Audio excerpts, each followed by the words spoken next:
Okay, hi, this is Susie Citron, and I'm conducting an oral history interview with Larry Jackier at the Jewish Federation of Metropolitan Detroit. Larry, do we have your permission to use your words and thoughts in the future for educational and historical research and documentation? Yes, certainly. Thank you, thank you. Well, Mr. Jackier, where do we begin? Shall we begin at the beginning? Just tell me a little bit about your family, where they came from. I remember your mom's name is Turtletaub, which is a very interesting name, and which means turtle dove. Yeah, my mother's family came from Bayonne, New Jersey, and my father's from Wilkes-Barre, Pennsylvania. So it's appropriate to ask, what are you doing here in Michigan? Well, the answer is that my mother did her undergraduate work at the University of Michigan, and my father went to the University of Michigan Law School. And they met, and after my mother graduated, they got married. And thanks to a wonderful, wonderful icon in our community, Jack Miller, who was in law school with my father, he recommended to one of the Michigan Supreme Court justices, then Judge William Friedman, who needed a law clerk, that he consider interviewing my dad. My dad got the position, served out his clerkship, and then, interestingly enough, the judge stepped down from the bench and went back to a very prominent law firm in the community known as Friedman, Myers and Keyes, and offered a position to my father as an associate attorney at Friedman, Myers and Keyes, and the rest is history because my parents stayed in Detroit, and this is where our family put its roots down, and myself and my brothers were born, and the rest is sort of history. But that's how we ended up in Michigan. Well, and you followed in your footsteps in that you went to law school at the University of Michigan? Although not at Michigan. I went to Michigan as an undergraduate. And everybody who knows me knows that I bleed maize and blue. There's no question about that, even today, some 45 years later. But I happened to go to Yale Law School. Yes, and also you followed into the law firm of Friedman and Myers and Keyes. Second generation in that firm. Interestingly enough, I wasn't really planning on it because when you go to Yale, one of the nice dividends is all the law firms sort of descend on the law school, and you get all kinds of wonderful offers. But events were such that my dad called me one day and said, you know, I really need you to come back to Detroit. I said, okay, I'll come. And so that was the end of all the interviewing process. And I will tell you, Susie, that I have never regretted for 1 minute that decision. I've thought about, you know, what it might have been like if I'd have been in Washington, where I had been offered a great job, or in Los Angeles, where I had been offered a job, and some of those. And of course, we have no idea what would have happened. But my life in Detroit has been fantastic. I love the city, I love the people, and of course the thing I love the most is the Jewish community.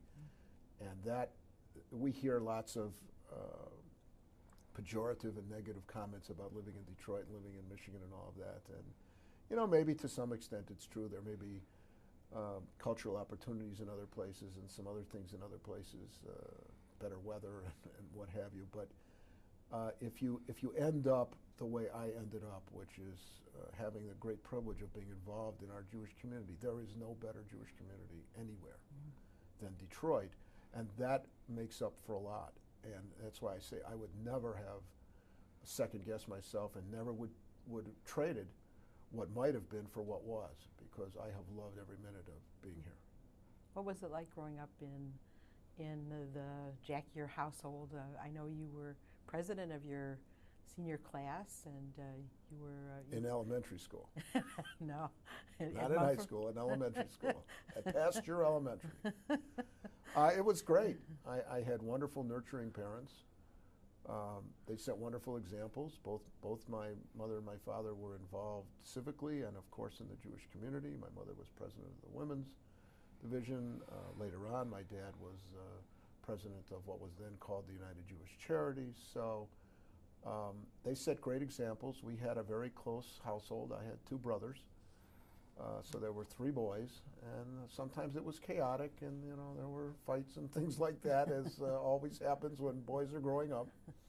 But we had a great family, and my parents were very encouraging of anything that I wanted to do. So it was wonderful. So you went off to law school, came back to Detroit, but before that you went to Washington. Do you want to describe your... Yeah, I was very fortunate at the University of Michigan to have selected political science as my major. And I did pretty well, and was selected to a very, very interesting program. I was a State Department intern my senior year after I graduated from Michigan. And it's interesting that you asked that, because that's the closest I came to making a sea change in my life and not going to law school and getting involved in public service, and particularly in the State Department. They do a pretty good number on you while you're there for 10 weeks, trying to convince you to go into the training for the diplomatic service. In fact, there was a program involved with Johns Hopkins and the University of Bologna called School for Advanced International Studies, SAIS, S-A-I-S. And they offered me an opportunity to participate in that program. And I gave it serious thought, but didn't go. But I was very fortunate, if you want to look at fortune this way. I got assigned to the Near East desk. And in the middle of the summer, unfortunately, my desk officer had a heart attack, not a serious one, but one which disabled him to the point that he couldn't serve. And lo and behold, I'm the only one in the department who knows anything about the area, which was Cyprus, Greece, and Turkey, which was the sub-part of the Near East Department of the State Department that I was assigned to. So they didn't have anybody else. And so they made me the acting head You're fresh out of that college. desk. And I'm in college, and I've been there. This happened about 4 or 5 weeks into my summer. And it was just amazing. And I had been, one of the things you do, and I'm not violating any oaths of secrecy that I took then, but one of the things that you do is you review intelligence assessments that are sent every day from the embassies or consulates. And lo and behold, a war broke out that summer between Greece and Turkey over Cyprus. Now that's been a historic issue because part of Cyprus is Greek and part of Cyprus is Turkey. Now today that's been pretty much resolved, but then it wasn't. And you also had Cyprus being supposedly an independent entity headed up by a really interesting character named Archbishop Makarios. And you could never follow which way he was going, but the Greeks had about 2/3 of the island and the Turks had about 1/3. Both of these countries were members of NATO. And they actually went to war. And the great irony is, so you got two NATO countries fighting one another over this island, and using equipment, both using equipment that had been furnished by the United States. Wow. Both using jet aircraft and naval equipment and other equipment. So it gets to be politically pretty hairy. And it really started to get extreme to the point that I had to spend 2 nights sleeping in the State Department in case there was ever anything that happened, and I was terrified. Because what's this little pisher? Just graduated from the University of Michigan. And in the room where I was were 2 red phones. And if something happened, there was a Marine who was there all night reading the intelligence stuff as it would come off the wire service. And if something happened, I had to look at it, and I had to pick up those 2 phones. One went to the Pentagon, and one went to George Ball, who was the Secretary of State. Thank God nothing happened that I had to pick those phones up. Although the Marine did wake me up a couple of times, but I read this stuff and determined that it wasn't that critical. So that was pretty interesting and quite a summer. And eventually, towards the end of my summer, things calmed down a little bit in Cyprus, and nothing, thankfully, ever really erupted. But there was actually fighting. Some people were killed. Unbelievable. Yeah. Wow. So that was sort of interesting. Did that give you your taste for travel that you've had most of your adult life? No, but I'll tell you what it did do, sort of retrospectively. Cyprus turned out to be a very important island when it comes to the history of Israel, in a lot of ways, because there were Jews who, after the Holocaust, after the Second World War, and who tried to get to Palestine, what then Palestine, and who got caught by the British, got interred in Cyprus, in prisons in Cyprus. That's one interesting thing. The other interesting thing about Cyprus is, due to certain significant religious issues in modern Israel, there are many couples who would fly to Cyprus to get married because they couldn't get appropriate hechsher, appropriate approval from the rabbinate in Israel to get married there, so they ended up in Cyprus. So Cyprus turns out to be, much later on in my career, a very interesting historical and current element in something that obviously I assume we'll talk about some more, is very, very important in my life today. Yeah. Well, you come back to Detroit. Come back to Detroit. And all of a sudden. Well, I after I graduated law school, I clerked for a federal judge, chief judge of the Federal District Court in Delaware, had a fabulous year, came back in 1968 and started practicing in my father's law firm, which was still called Friedman, Myers and Keyes. And after a year, one of my dear, dear friends, Stanley Frankel, came to see me one day and he said, "Okay, you've had a year, now it's time to get involved in the community." And Stanley basically took me by the hand and brought me to what was then called the Junior Division, and that began my involvement in our Detroit Jewish community. What do you remember your first thing that you did was? Well, Stanley... did he make you solicit? Yes, but before that, when he became the president of the Junior Division, which I think was in 1970, he made me the program chairman.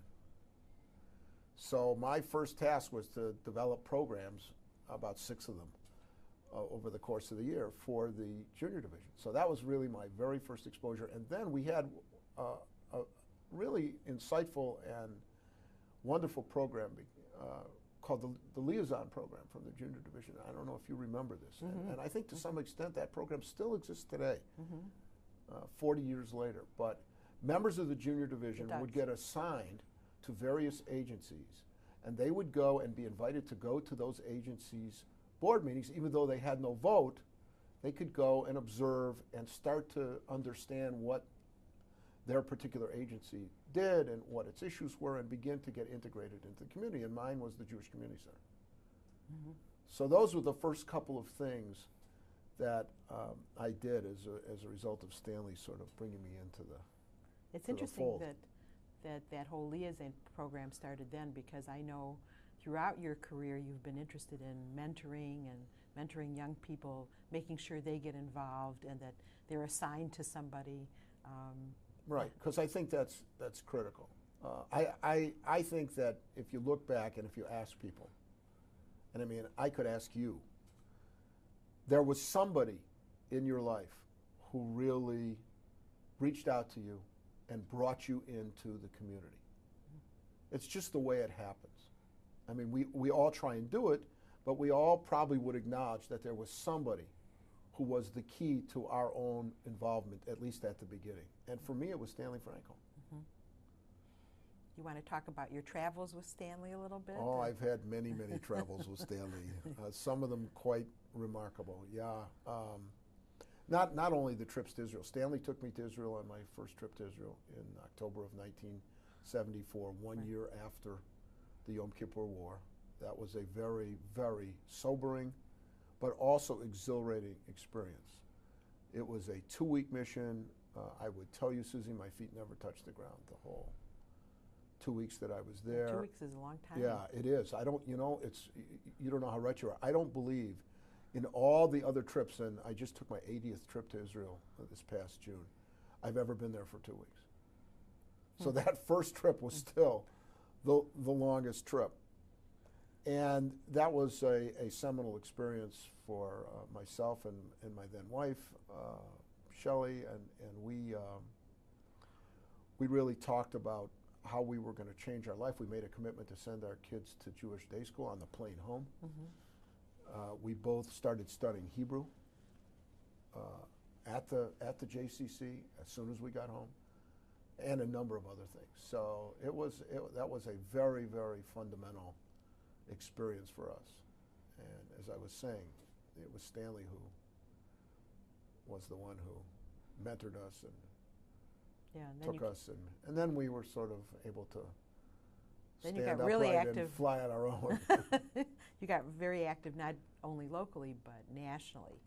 Right, because that experience was part of becoming a member of something called the National and Young Leadership Cabinet of the United Jewish Appeal, which, as you know, your husband was a member of, and many others in our community, all of whom are friends of yours and mine and have remained friends throughout the years. But that was an unbelievable experience. It was a brilliantly conceived program by a fellow named Rabbi Herb Friedman, who was really a visionary. And it was an intensive immersion in Jewish life at a whole variety of levels. Campaigning, campaign training, visiting Israel, Judaica, learning more about our people and our past, and all kinds of aspects of Judaic study as well on a personal level. Just a whole variety of different activities. It was great, and also required us to transmit everything that we learned as individuals back to our community. So I feel very good about the fact that over the years that I and all these other great people were part of the Young Leadership Cabinet, we helped provide a great dividend for the community, because many of the things that we did at the cabinet, we brought to the community. There were a lot of them in the fundraising area. There was a program for a number of years in the community called Hadracha, which was, again, an intensive campaign training program that came from being on the cabinet. The whole notion of when you solicit somebody for the campaign, you do it face to face. That came from the cabinet. And there were a number of other things as well. One of the other portfolios that we undertook in Detroit was leadership development. I have a funny feeling that you and Bob were maybe in one of those early leadership development programs. We used to do that regularly, and that was also a very significant aspect of what cabinet members were required to do, and again, a great dividend for the Detroit Jewish community, because there are an awful lot of people who went through those programs, all of whom are in significant leadership positions today throughout our community, both within the Federation and in other Jewish organizations. Absolutely. Well, it's once again your idea of bringing young people in, mentoring them, showing them sort of the way. Well, it's not just my idea, but it's something that I felt was very important. Well, I know you even have at the Technion leadership development chair. We do. Later on in my career in the community, I was given the opportunity to chair something called the Zuckerman Leadership Program, which was funded by Paul Zuckerman and Helen Zuckerman, an incredibly important family in our community. Paul was a former chairman of our campaign and also former chairman of the entire UJA, and Helen has been involved in all kinds of things. And their family, including their incredible daughter, Linda Klein, determined to see to it that this program would become an absolute benchmark kind of program, and a program that other communities would want to emulate by funding the Zuckerman Leadership Development Program. And I had the privilege of being its first chairman. and we took 15 or 16 people through, again, a very intensive, but in this case, not just campaign, although with a huge campaign focus. But we did some other things as well. 4 members of the Zuckerman Leadership Development Group, and the concept worked so well that one of the other things that I'm involved in was the American Technion Society, and I decided to see if the concept of the Zuckerman group could work on a national level, because one of the keys to the success is the bonding of the individuals in the program. Because it's hard work and it takes a significant commitment, and there's momentum in a group. And that's what you're trying to do. To be successful when you put a group together and you want it to achieve its goals, is you need to develop group momentum.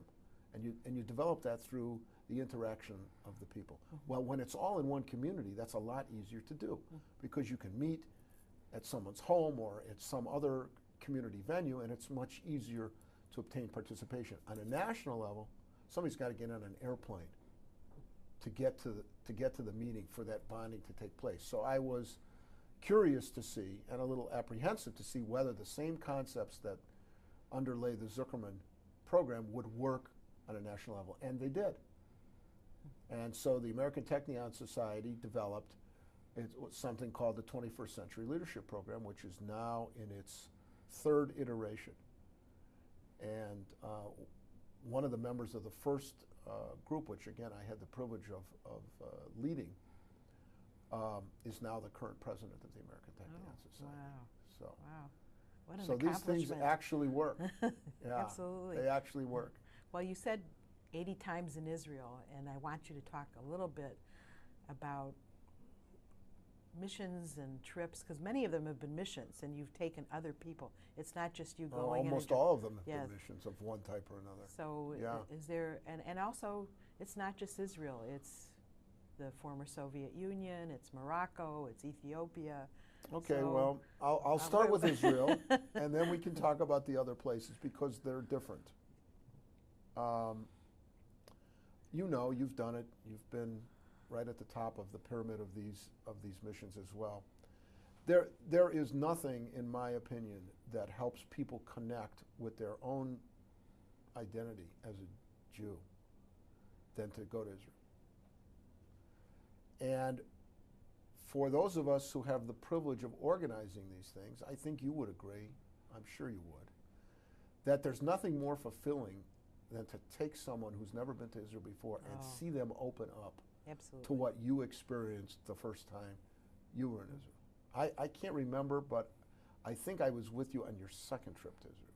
I think the first trip you took was on a cruise that stopped in Israel, and you... No, the first trip was in 1969. Okay, so that was even before that. But with Ruth Broder. Yeah, okay. But I was there at an early time, and you and I helped show the country to some other people for the first time. Absolutely. On that trip, all of whom have become very significantly involved. But just the thrill of planning it, executing it, and seeing how people react is incalculable and it really impossible to describe in one level, and also impossible to duplicate.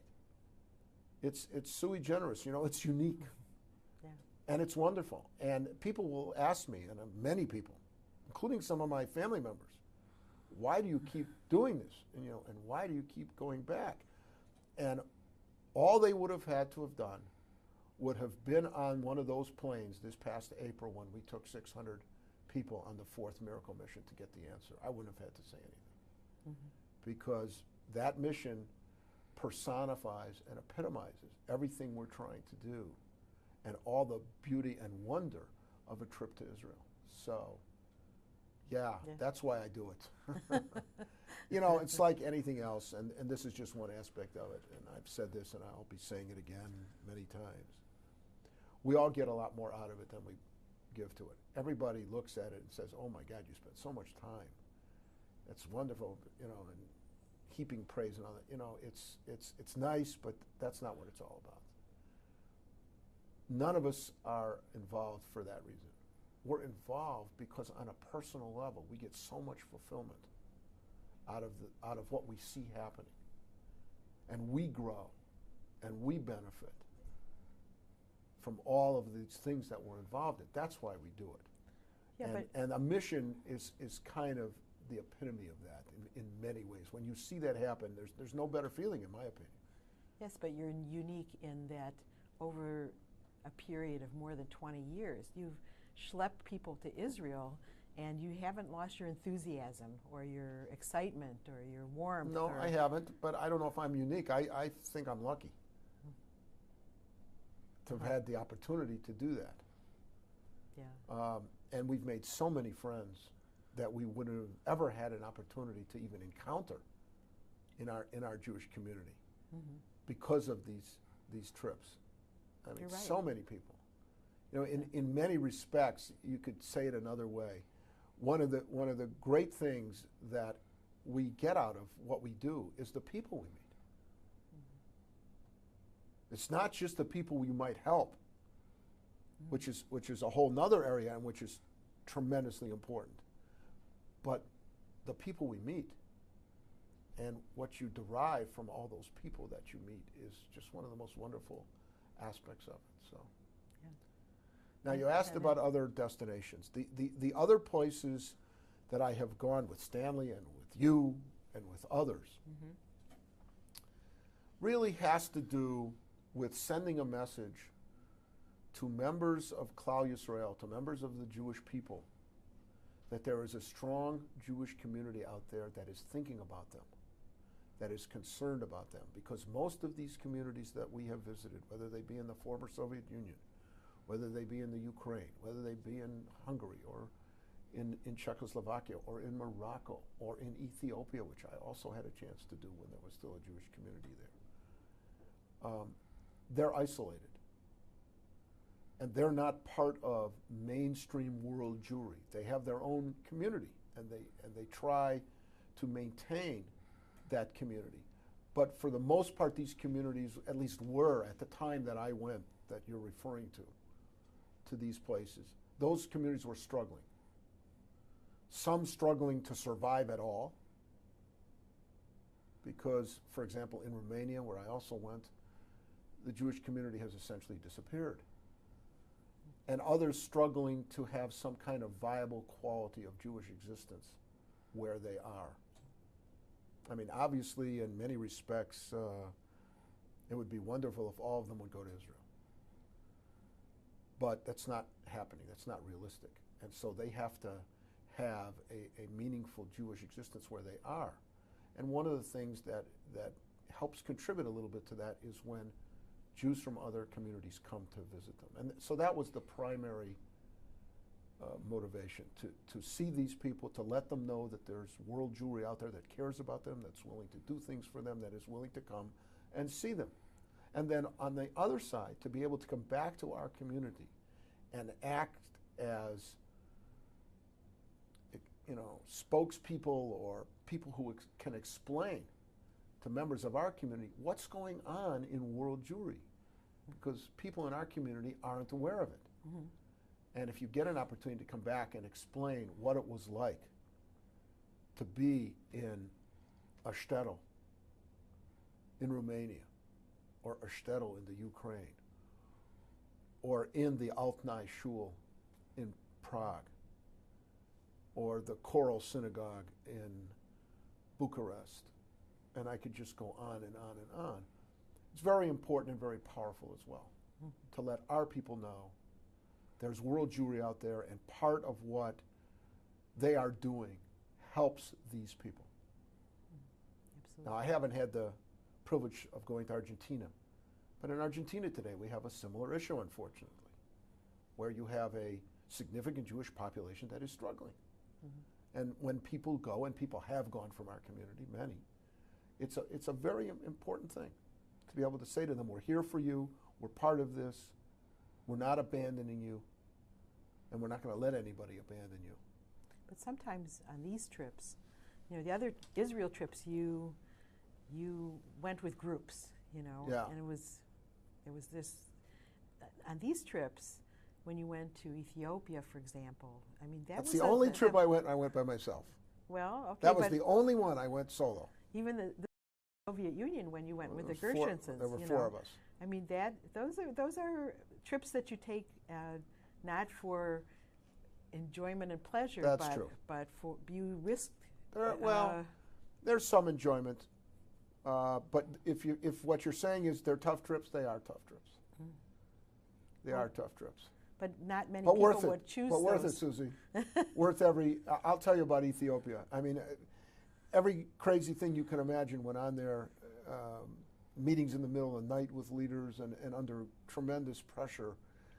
But it was all worth it in general. And I'll give you a specific example of something that's just was mind-boggling to me. Ethiopia is extremely primitive. Was then, and I was there in 1980, my trip to Ethiopia, when there was still a significant Jewish population there that Israel was trying to get to come out. And ultimately we were successful in doing that, but in those days it was still very iffy and up in the air. And it's extremely primitive. They're living in the prototypical kinds of conditions that you think about when you think about the African continent and what you see in all the movies, shelter that's barely adequate with thatched huts and no running water and any of these kinds of things. Extremely primitive kinds of circumstances. And one village is, 20 miles from another, and the way you get to them basically is you hike. Because even these very, very sturdy road vehicles, which we had, where we had 7 flat tires in the week that we were there, because even these great Land Rovers, you go over these rocks and jagged things, and the tires would get ripped up, and we had to constantly stop and change them. But anyway, you have to walk. There comes a point where the vehicle just can't go any further. So we're in one particular area, and we walk for about 2.5 hours, and we come to this village. Very primitive. And out of one of these huts comes a man, an Ethiopian Jew, and he and I begin to converse in Hebrew. He was the Hebrew teacher of this village. Now I have to tell you, the wonder of that experience was mind-blowing and made the whole thing worthwhile. The danger, the difficult conditions, sleeping out in the open air and in the middle of nowhere, and wondering what's going to happen, and knowing that we were being watched, and having to go through all kinds of machinations to avoid our watchers and all that stuff. It was all worth it by that one experience. And there were many other experiences, but nothing hit me as hard as that one. Because we're able to converse in our people's language.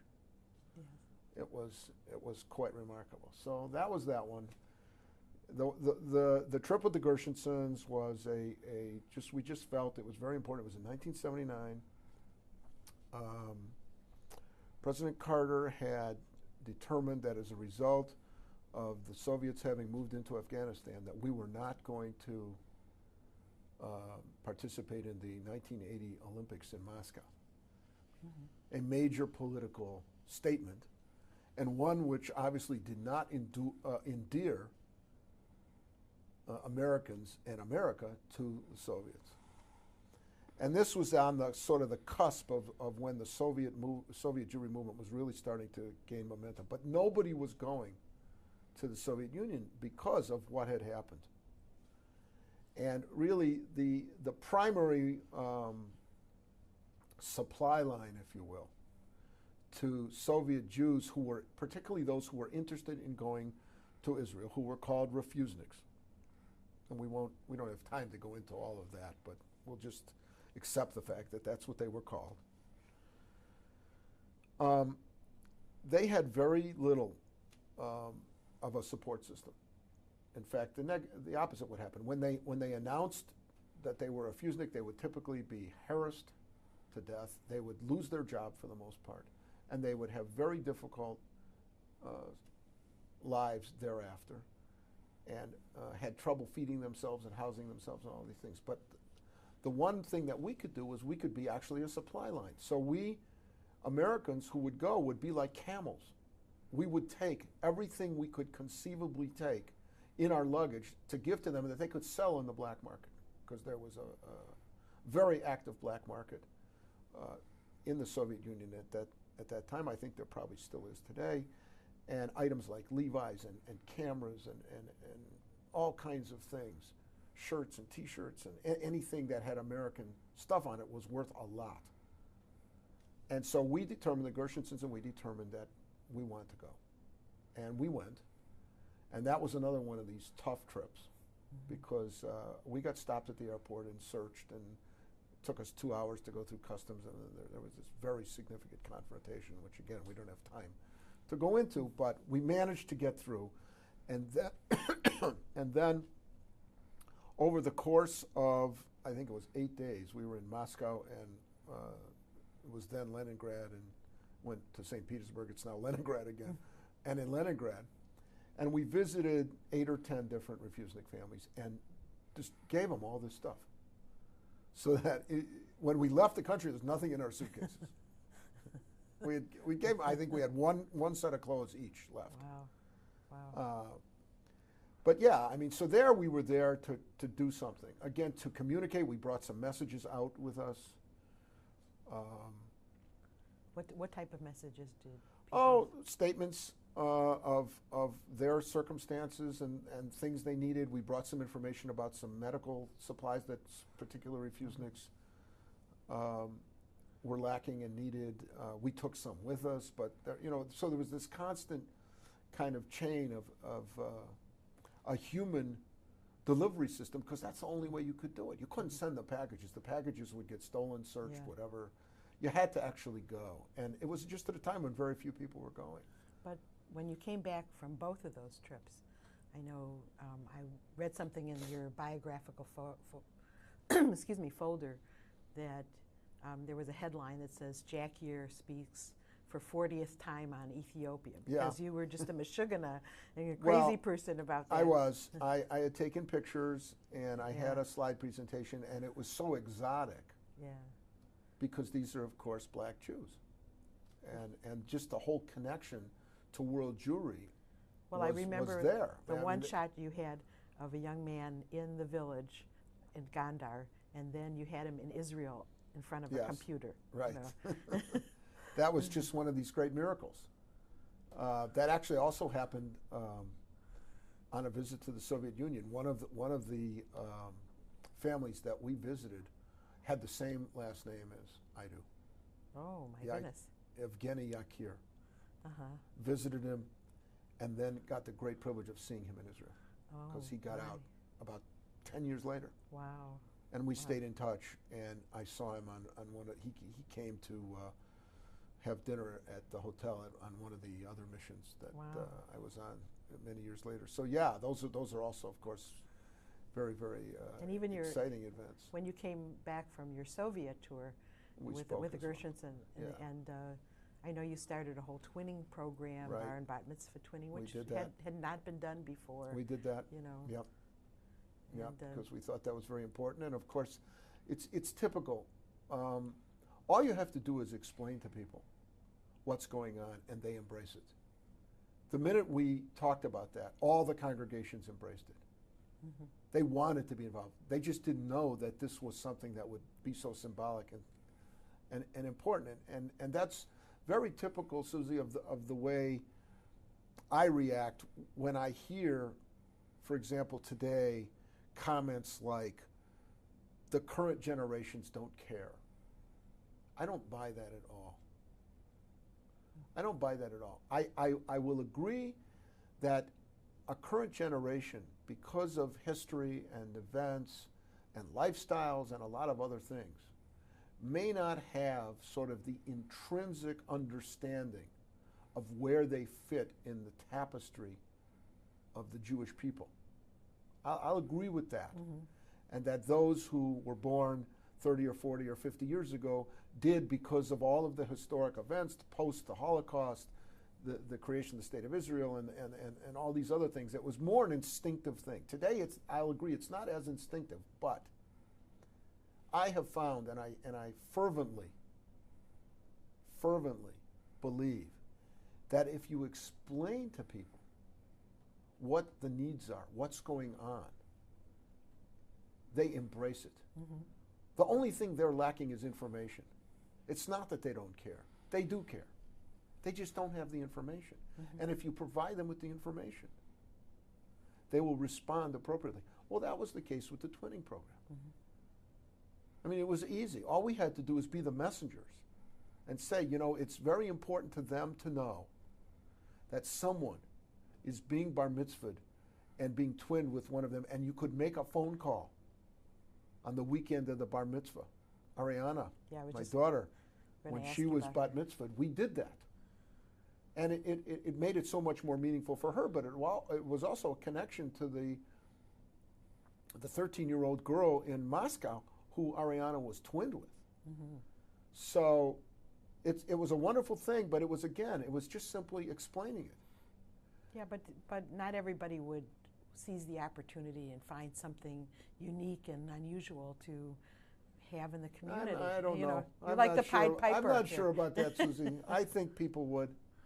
Yeah, I think people, when you have that opportunity to go, first of all, the type of person who's going to go do that, I think is going to seize that opportunity because they're going to see how it fits. Like if you had gone, I have no doubt that you would have instantaneously seen how this could enhance the whole process, and you would have come back and done the same thing we did. Well, the only difference is you didn't happen to go on that one. You went on many others. Well, thank you. That's very nice and kind of you. But in looking at your biography, you know, I see the big things that you've done, but I also see the little things like the twinning and the showing slides to everybody who will sit down and listen to you. Mm-hmm.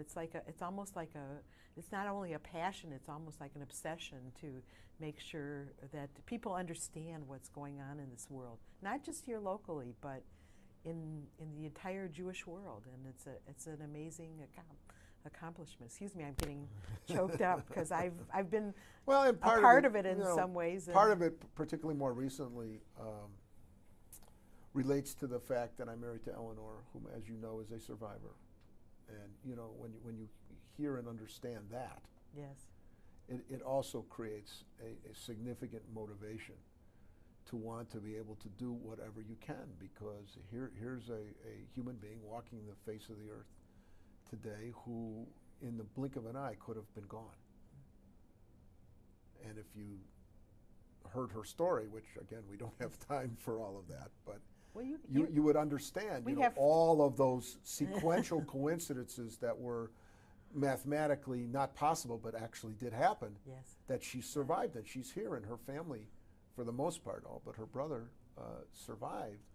Then you have to say to yourself, well, you know, I have to be able to prioritize what's important in life. Mm-hmm. And I've just been lucky. I've been given the opportunities.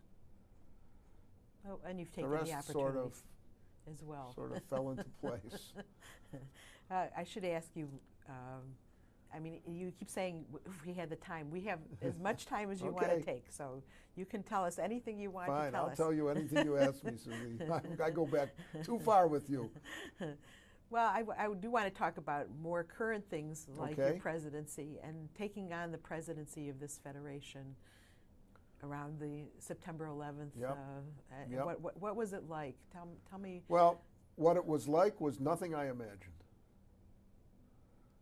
First of all, let me just make an overstatement. It's been the greatest 3 years that I can remember.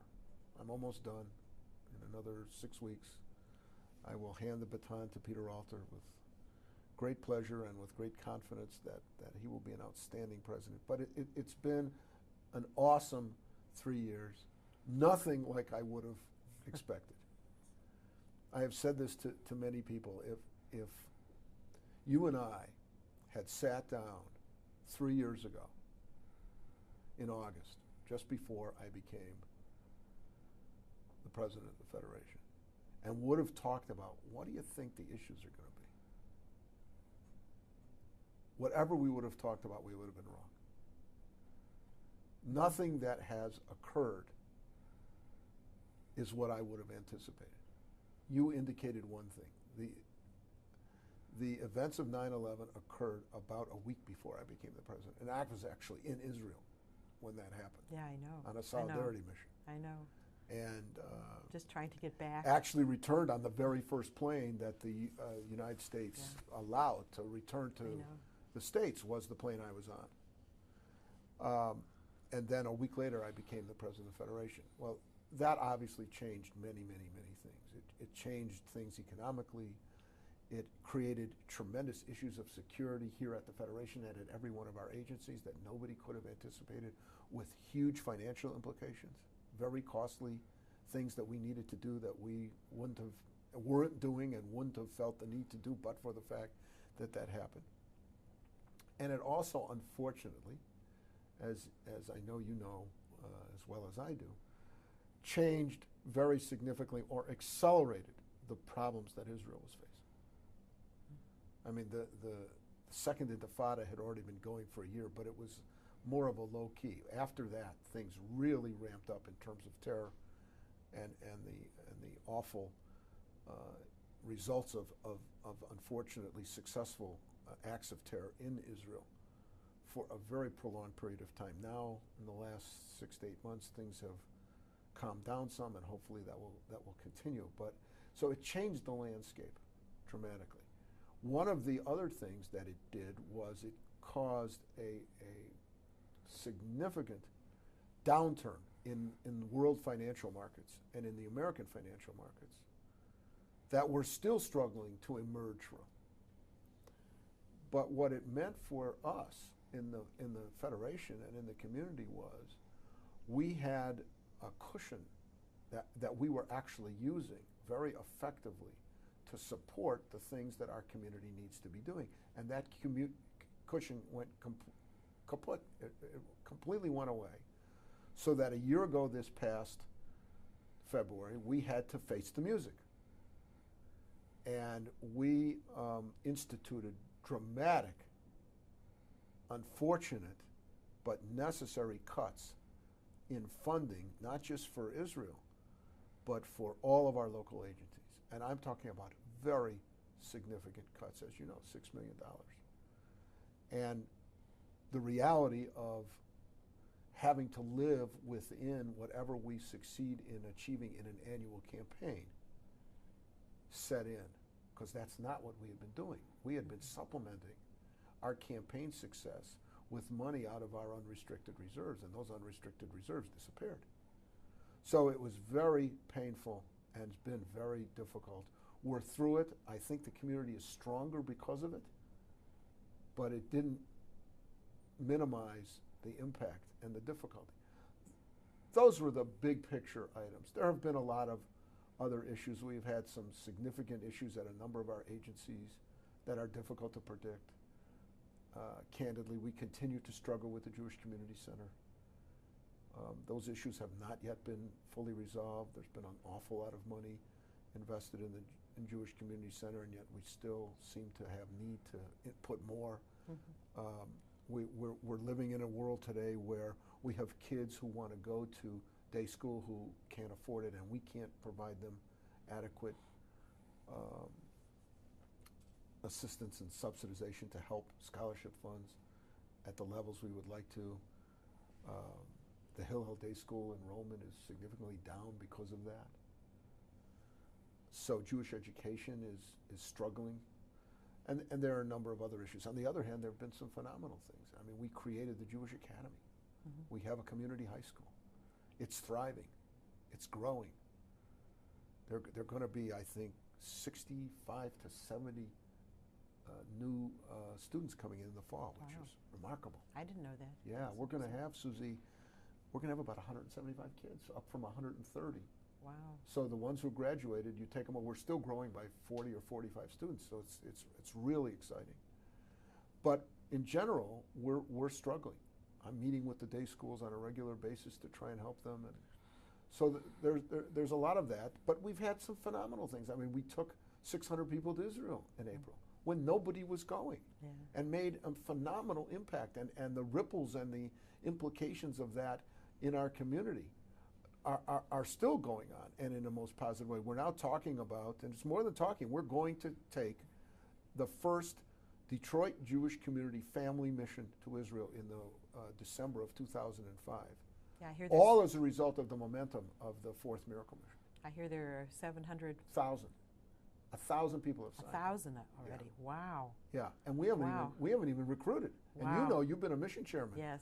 What it takes, you know, and what we normally do. Well, we got 1,000 people committed to go to, or signed up anyway. Yes. And we haven't even tried yet. So you can imagine, you know, what might happen. But that's one of the wonderful things, and our agencies continue to do great things.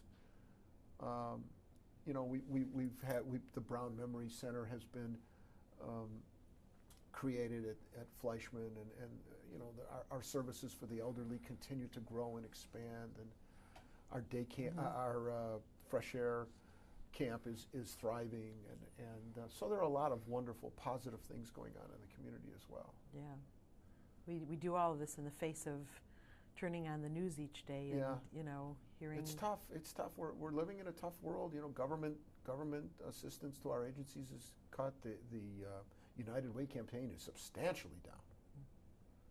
Substantially down, and that impacts our agencies because they all get allocations. So it's tough times, but our community is a tough community. Yeah. You know, it pulls together, and we have great execs and great lay leadership, and everybody understands what we have to do. And the wonderful thing, one of the things, I guess, you might ask me, you know, what are you proud of? One of the things that I'm proud of you took the question out of my mouth. Through all of this, not one agency went out and said, you know, I don't care about the others. I only care about ours. We got to do what we got to do to survive. Not one agency took that attitude. You know, and took the attitude, well, there's one plum hanging from the tree and 6 hands are reaching for it. Ours has got to beat the longest and the quickest. We all work together, and everybody understood that we will all be better off if we work together as a community. And whatever little bit I was able to contribute to developing that sense of how to deal with these difficult problems, I'm very proud of. So I'll ask you the question I asked you before we started taping. What do you think's next for Larry Jackier? Well, maybe a little rest. Some golf, perhaps? I know that my wonderful wife Eleanor would like me to take a little more time off. I have you have grandchildren. 13 grandchildren, with the 14th coming in September. And so being able to spend even more time with them, I'm very fortunate in that all of the 13 that we have so far are all here in Detroit. The 14th, which will be Seth's first, will be in Chicago, which isn't that far away. So I've got that opportunity.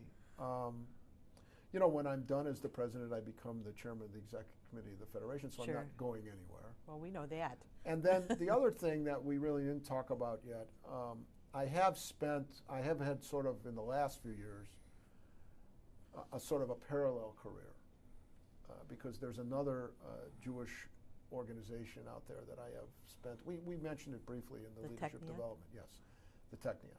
Well, it's the organization where I know you and your dad both. You really have followed in and his my mom. footsteps. My mom. Yep. And it's a phenomenal institution supporting a phenomenal organization supporting a great institution of higher learning in Israel. In my opinion, and I really don't feel I'm expressing a bias here. Without the Technion, you don't have a state of Israel, because all the technology and all the science and all the engineers, almost 90% of all the engineers in Israel graduated from the Technion. Well, you don't have engineers, you can't build infrastructure.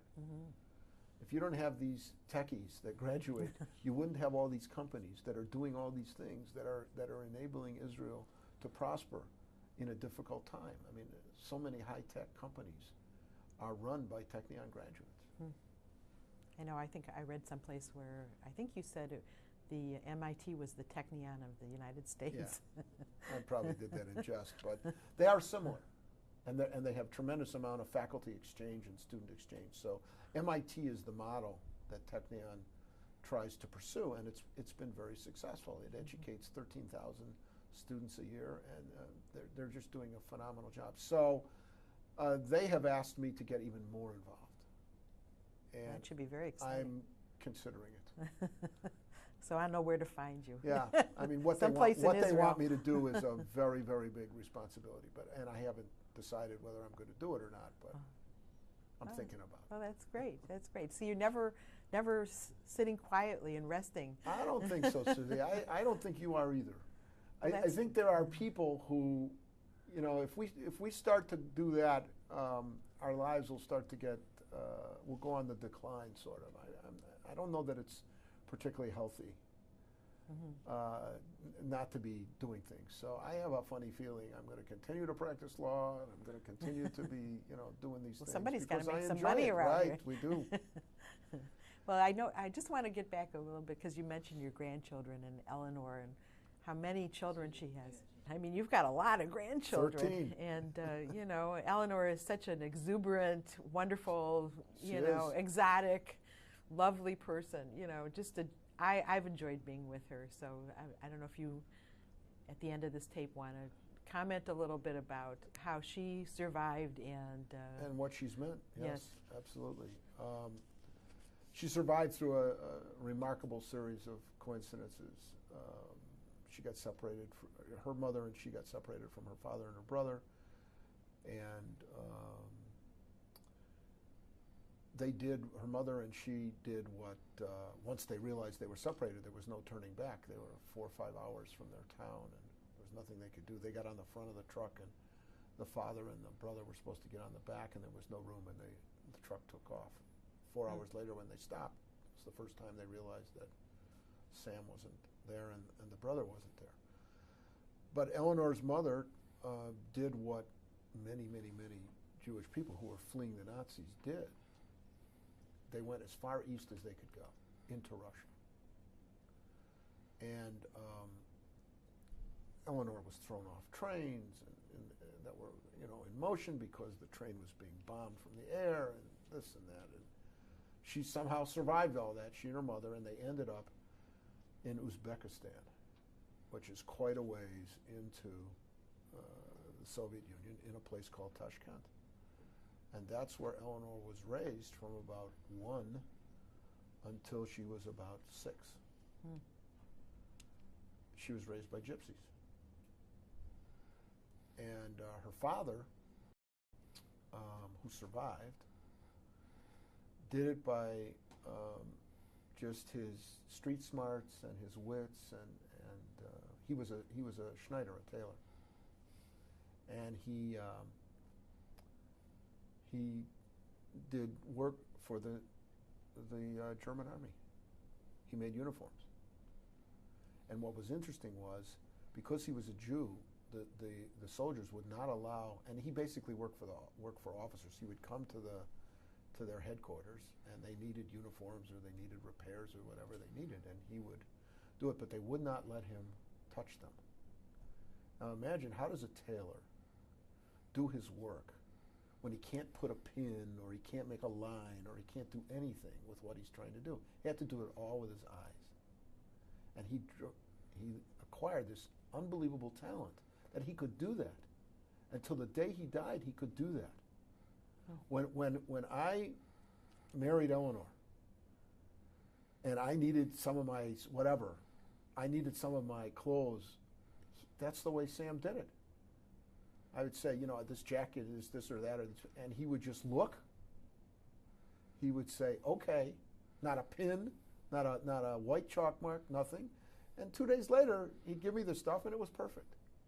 So this was the kind of man he was, and this is how he survived. Unfortunately, he tried to protect his son, and he would bring him food, and some neighbors betrayed his son, and one day he came back, and some other neighbors said, your son was taken away to the woods, and he was shot, killed. Sam was befriended by a German officer who one day said to him, don't come back to the camp. And he didn't, and he went into the woods, and he became a partisan, and he eventually found his way to the Russian army, and he enlisted in the Russian army, and he got shot in the foot. And that's probably how he survived, because he ended up spending the last year of the war in a field hospital. Meanwhile, Eleanor and her mother are 2,000 or 3,000 miles away in Tashkent, living with gypsies, having no idea about where he is or anything. After the war was over, they did what many people did. They put advertisements in whatever they could. So-and-so from so-and-so was looking for so-and-so. And the wife of the guy who shared the same little room where Sam was got hold of one of these ads and said, Sam, I think this is your wife and your daughter. And he looked at it and guess he agreed. And then it took him a month, Susie, to go from where he was to Tashkent. Now, in that month, now the war's over. Okay, it's the summer of 1945, or the fall of 1945. They could have gone somewhere, Sonia and Eleanor, but they had no place to go. So they stayed in Tashkent, living amongst the gypsies, and one day Sam shows up. Unbelievable. And he's asking around, does anybody know so-and-so? And Sonia hears his voice. And she doesn't, she can't comprehend it. And they turn and look at one another. They both faint. Oh, my gosh. So they're both taken into a bakery or something, and they're, I'm sitting they here with arouse tears in them. my Yeah, well, it's quite a story. It's not over yet. And that's how they're reunited. And then they get into a DP camp. They're taken to a DP camp in Austria. And they're going to go to Israel, and you know the history as well. You know, the Aliyah Bet from then Palestine were in all those DP camps organizing groups to go to Israel. And they were going. And at the last minute, they said to them, you cannot go with her, Eleanor. She's too young. She will endanger, Eleanor was then 6, maybe 6 and a half. She's too young. She will endanger the rest of the group. So either leave her and come, or you can't go. Well, of course, they weren't leaving her and coming. They, of course, said, well, we can't go. And Sonia particularly just was devastated by this. So she sort of had an emotional breakdown. And a Jewish soldier happened to see her and came over and talked Yiddish and said, what's the matter? And they explained it all. So he says, look, I'm mustering out. I'm going back to the States. Do you have any family?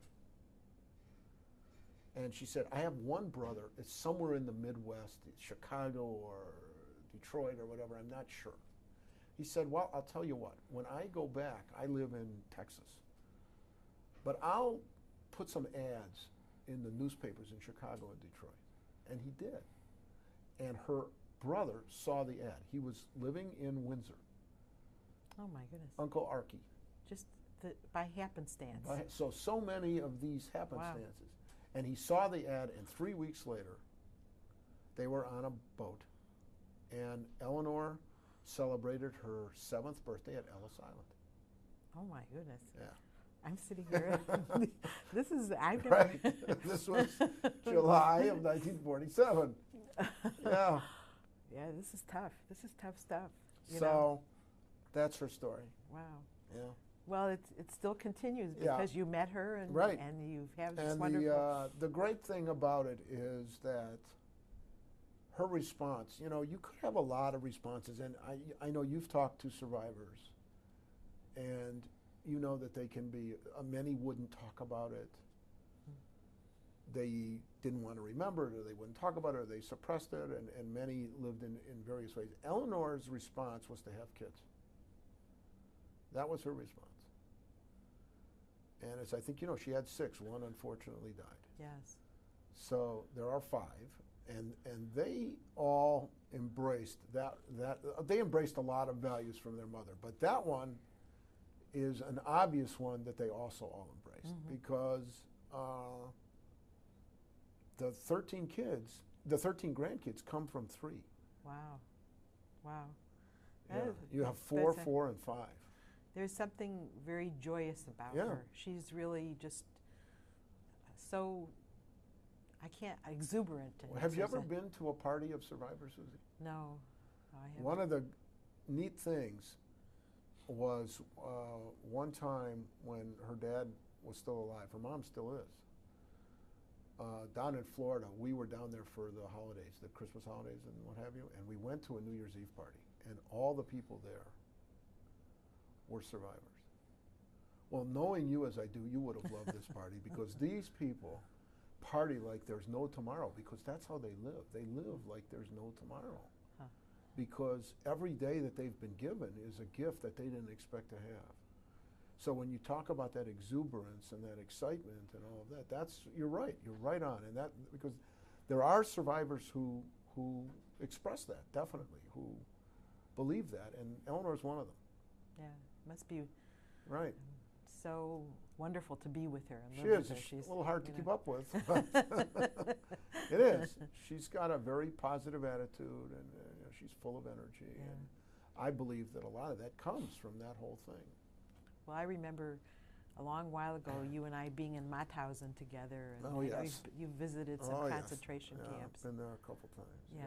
So I know this must be a very interesting twist to. Well, it is, and it's been particularly interesting lately because when she and I have gone together to Israel and gone to the Valley of the Destroyed Communities, and her community, Baranovich, is there, and that's always been a moving, a difficult thing.